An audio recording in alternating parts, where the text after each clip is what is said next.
আমাদের দেশে যে এসআইআর চলছে, এই এসআইআর নিয়ে কিছু কথা বলবো। তো বিষয়টা ভারতের 12টা রাজ্যে এসআইআর হচ্ছে। আর এই এসআইআর হওয়ার মূল কারণ কি, সেটা হচ্ছে ভোটার কার্ড, অর্থাৎ 2002 সালের এসআইআর হয়েছিল, সেখান থেকে 2025 পর্যন্ত এর মাঝে কোনো এসআইআর হয়নি, অর্থাৎ যে ভোটার লিস্ট সংশোধন করা হয়নি। তো সেইটা সংশোধন করার জন্য ইলেকশন কমিশনার এই নতুন এসআইআর শুরু করেছে 2025-এ। তো এসআইআর করতে গিয়ে যে সমস্যাগুলো ধরা পড়ছে, যেমন আমরা যে বুথে আমি ভোটার আছি, সেখানে প্রায় মোটামুটি 1400 মতো ভোটার আছে। তার মধ্যে কমসে কম 1000 মানুষকে নোটিশ পাঠিয়েছে ইলেকশন কমিশন। আর নোটিশগুলো পাঠাচ্ছে কীভাবে? হোয়াটসঅ্যাপের মাধ্যমে। এগুলো কিন্তু ইলেকশন কমিশনার তাদের ওয়েবসাইটে দিচ্ছে না, কারণ হচ্ছে ওখানে যদি দেয়, ওয়েবসাইটে দিলে কিন্তু সব জিনিসগুলো ধরা পড়বে কী কারণে নোটিশ দিচ্ছে। কিন্তু তারা হোয়াটসঅ্যাপের মাধ্যমে দিচ্ছে, কারণ তাদের ইচ্ছে মতো নোটিশ পাঠাচ্ছে যে কাদেরকে নোটিশ দেওয়া হবে। যদি ওয়েবসাইটে দিত তাহলে কিন্তু ইচ্ছে মতো দিতে পারতো না। এখন বিষয় হচ্ছে যে নোটিশগুলো দেওয়া হচ্ছে, দেখা যাচ্ছে যে একটা বুথে 1500 ভোট আছে, সেখানে 1000 মানুষকে নোটিশ দিচ্ছে। তাহলে এত পরিমাণে মানুষকে নোটিশ আসার কারণ কি? দেখা যাচ্ছে কারো নামের একটা বানান ভুল আছে, কারো বয়সের তারিখ ভুল আছে, এরকম ভুলভালের জন্য নোটিশগুলো দেওয়া হচ্ছে। তো অবশ্যই ভুল থাকলে নোটিশ দেবে, এটা ঠিকই। কিন্তু একটা জিনিস নিয়ে আমি আলোচনা করতে যাচ্ছি, সেটা হচ্ছে আমি আমার নিজের কথা বলি। আমার যখন 2010 সালে ভোটার লিস্টে নাম আসে, আমি যখন ভোটার লিস্টে নাম উঠিয়েছিলাম, সে সময় আমি যে সমস্ত ডকুমেন্ট দিয়ে আমার ভোটার লিস্টে নাম উঠিয়েছিলাম, তো যখন আমি দেখলাম আমার ভোটার কার্ডটা আমার কাছে এলো, তখন তারা আমার ডেট অফ বার্থ ভুল করেছিল। অর্থাৎ আমি ন্যায্য ডকুমেন্ট দিয়ে, অরিজিনাল ডকুমেন্ট দিয়ে আমি ভোটার বিএলওর কাছে গিয়ে, অফিসে গিয়ে আমি ভোটার কার্ডে নাম তোলার জন্য আমার ডকুমেন্ট জমা দিয়েছি। সেখানে আমার যে জন্ম তারিখ ছিল, সেই জন্ম তারিখ না দিয়ে অন্য একটা জন্ম তারিখ দিয়ে আমার ভোটার কার্ড ছাপিয়ে আমার হাতে পাঠিয়ে দিয়েছিল।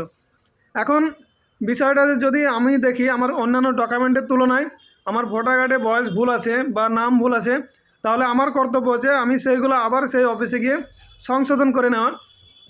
তখন দেখলাম যে আমার বয়সে 1 বছর ভুল করেছিল, আমি সেগুলো কিছুদিন পরে গিয়ে সেগুলো আপডেট করে নিই।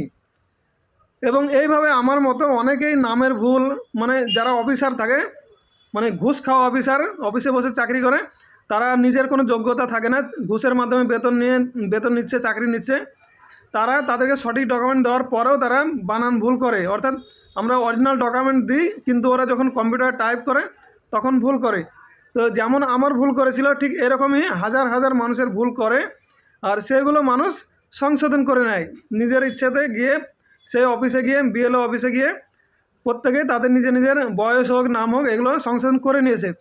এখন দেখা যাচ্ছে যে ওই যে সব মানুষগুলো তাদের নামের ভুল, বয়সের ভুলগুলো সংশোধন করে নিয়েছে, সেইগুলো দেখা যাচ্ছে যে 2002-এর লিস্টের সঙ্গে 2025-এর লিস্টের নামগুলো বা বয়সগুলো মিলছে না। কারণ হচ্ছে 2002-এ ইলেকশন কমিশনের যারা অফিসার আছে, ইআরও, বিএলও, এরকম অফিসাররা ভুলভাল বানান লিখেছিল বা বয়সে ভুল করেছিল, সেগুলো মানুষ নিজেই সংশোধন করে নিয়েছে অফিস থেকে, বিএলও অফিস থেকে করেছে।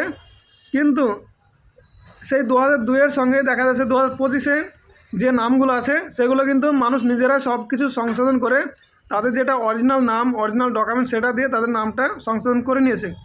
এখন ইলেকশন কমিশনের 2002-এর সঙ্গে 2025-এর নামের সঙ্গে, বয়সের সঙ্গে মেল খাচ্ছে না।